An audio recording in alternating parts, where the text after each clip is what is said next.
Alright, next up, strike team for Phalanx. In this we need to destroy the Bullfrog Commander from a vehicle and extract the Bullfrog Commander's weapon case in the same deployment. Okay, so essentially what we need to do is we need to get into a car with someone else driving it and hopefully stay in front of the Bullfrog, that way we don't catch the mines. He's on the far east, he's coming to the cruise terminal now, so he's all the way down there. Go there, go there, go there, go. I'll grenade him.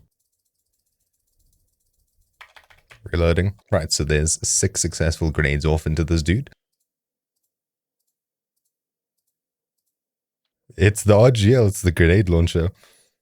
There we go, there we go, there we go. Right, I need to grab this weapons case. Oh, yeah. Right, we can extract. Done. Let's go, dude. And there we go. We've destroyed the Bullfrog using this grenade launcher, which is perfect. That's all we needed. And as you can see, I've got the weapons case from the Bullfrog. All we need to do now is extract and we're done. So calling it an extract, getting on it and flying off, that should then wrap up the mission. Awesome. So that's it for this quick guide. Hopefully you found this useful. Thank you for watching. My name's been Troubleshoot and I'll see you all next time. Ciao.